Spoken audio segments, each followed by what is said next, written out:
Well, hello again. Today I would like to talk about dissociation. And at first I want to read something from a place called Wellness Mind. What is dissociation? Dissociation is a disconnection between a person's sensory experience, thoughts, sense of self, or personal history. People may feel a sense of unreality and lose their connection to time, place, and identity. Dissociation disrupts four areas of personal functioning that usually operate together smoothly, automatically, and with few or no problems: consciousness, identity, memory, self-awareness, and awareness of surroundings. In addition to these dissociative disorders, dissociation may also occur as a symptom of other conditions, including, and they list, obsessive compulsive disorder, OCD, and that's just so interesting. The exact causes of dissociation are not clear, but there are several factors that may play a role. And the first one they list is trauma. Dissociation often occurs as a reaction to trauma, possibly as a way of helping a person distance themselves from the traumatic situation. And that, of course, makes a lot of sense. So today, I would like to talk about dissociation from the point of view of addiction/codependency, and how dissociation is a big part and plays a big role in addiction and codependency. While there are many causes of why dissociation happens, let me just give you a few classic examples. The first one is growing up in a home that is led by a religious fanatic. And I did, a few months ago, I did a podcast about that, about the fanatic, the true believer. So if you want to check back, there's a lot more information that I have on the fanatic or the true believer. And just a week ago, I talked with a patient who had grown up in such a home and had become an alcoholic as a result, and was now suffering from great depression and relationship problems. And probably the best example I can think of to describe what I'm talking about, and that was a really incredible movie I saw a long, long time ago, and it was called Midnight Cowboy. And that year, it won the Oscar for the Best Picture, and it was really an incredible picture. But anyway, it was the story of a guy from Texas called Joe Buck. And Joe Buck, at one time, he went to New York. He was from Texas, but he went to New York, and he ran into a religious fanatic. And when that happened, all of a sudden his mind flashed back to when he was a little kid growing up. And I would say he was probably about 8 or 9. And this was in Texas. And I guess this was a church. And the church had gone down to the river and they were going to baptize some people. And anyway, they were all happy and praise the Lord. and they had Joe Buck in the river and they were going to baptize him. And Joe Buck was just so traumatized by what was happening. He was just totally in fear, and he was just crying his eyes out. He was terrified, and they were putting him under the water, and he was just so traumatized. You got the impression that turned him against religion forever, you know. But anyway, that was just such a classic example of growing up in a home that was the leader of the home, say, was a fanatic, a true believer, and the trauma and the shame that causes. So, and how we dissociate from ourselves as a result of these experiences that we go through.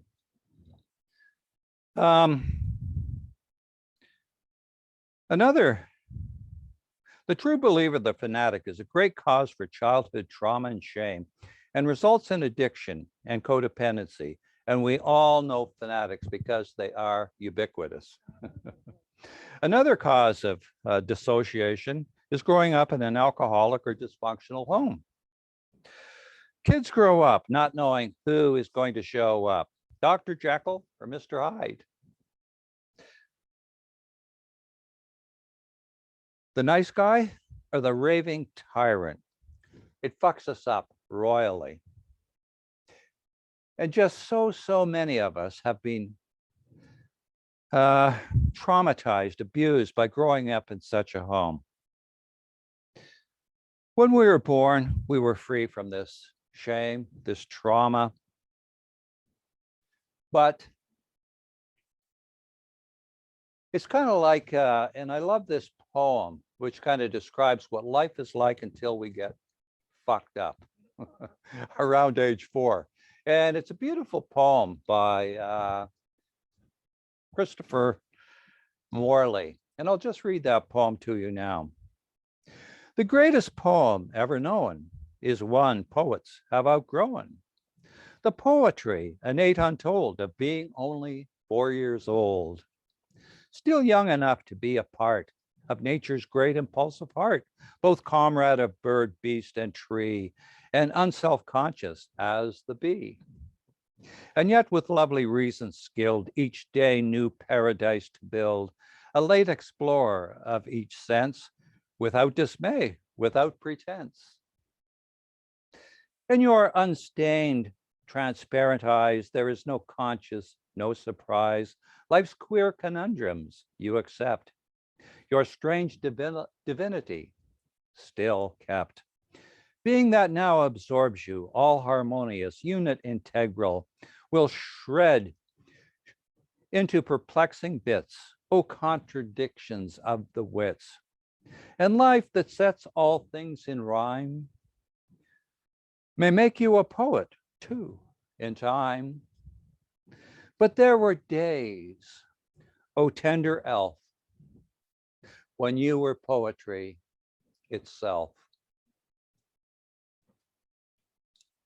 So beautiful when we were born, and that spirit we had, the freedom to think what we think, to dream, to be who we were, until we got fucked up. And as I'm going to explain, this is kind of like the essence of shame, trauma, kind of like what Joe Buck went through, what so many of us go through, the trauma and the shame, which I'll explain a little bit more as I go along here.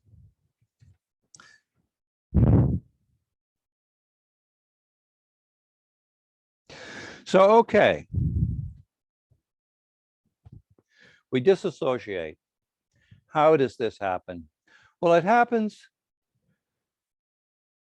when, as a brilliant, creative, expressive little kid, you run into nothing but criticism, sarcasm, abuse, threats, unless you don't think or feel like you really do. The only acceptable behavior is parroting the party line. And so you get to know fear and shame just for being who you really are. Perhaps the best way to explain kind of what I just said was the words of Harry Chapin. Harry Chapin wrote a song about this, what I'm talking about, and it was called Flowers Are Red. And anyway, I'll paraphrase the song. But anyway, it's the story of a little kid who starts in school, and one day they're painting pictures. And so he's painting this picture of flowers, and the teacher comes along and says, "What are you doing, boy? How come, there's so many colors?" And the little boy says, "Because there are so many colors in the rainbow, so many colors in the morning sun, and I see every one." And the teacher says, "That's nasty." She said, "Don't you know flowers are red and green? There's no need to see flowers any other way than the way that they always have been seen." And so anyway, the story goes on, and he continues to paint all these colors, and the teacher punishes him for doing that because flowers are red and green. There's no need to see flowers any other way than the way. So finally, he gives in because he doesn't want to be punished.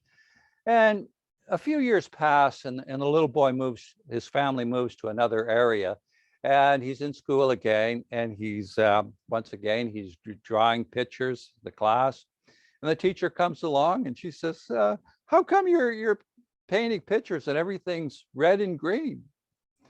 And the little boy says, flowers are red and green. There's no need to see flowers any other way than the way they always have been seen. So anyway, it was really well done. You have to hear the song itself. But anyway, it kind of points out how we're indoctrinated and how the real us goes into hiding. The beautiful creative people that we are goes into hiding because of this world, because of society, because of our parents, because of our teachers, because of the media. Everything around us kind of programs us, and we lose our identity, and we dissociate from who we really are. And this is what happens.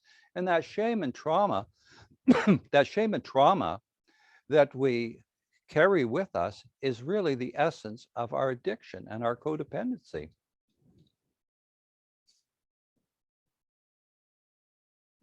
The indoctrination, the shame, the fear that we espouse is the cause of our addiction and codependency. And I just want to read something that Gabor Mate has done a lot of work in this area. And this is what he said. He said, addiction is not a choice. It is an attempt to escape human suffering. Addiction is an attempt to escape suffering. What people need in response to addiction is not judgment and not simply symptom control. They need to be helped to heal from their trauma. The more hurt that people are, the more they need to escape. The addiction was not the problem. The problem was that you had a lot of emotional pain that you didn't know what to do with. So the addiction was an attempt to solve a problem. People have a problem that they don't know how to handle on their own. People have emotional pain that they don't know how to resolve on their own. And this is what I'm talking about, is the cause of addiction, which is trauma and shame. And anyway, Lisa Romano, and she says time and time again, in regards to codependency and addiction, it's not your fault. It's really not your fault. The fact that we've disassociated from who we really are is not our fault. Even the Bhagavad Gita says that fear is born of separation, implying that the original cause of fear was the loss of unity. Ultimately, that separation is not a fall from grace, but a loss of who you really are. So profound. And that's the essence of what I'm talking about, of dissociation. That we lose the person that we really are, and we create a false identity to present the world to survive, because the real us was hurt, hurt by fanatics, by true believers, hurt by teachers who shamed us, by parents that criticized us.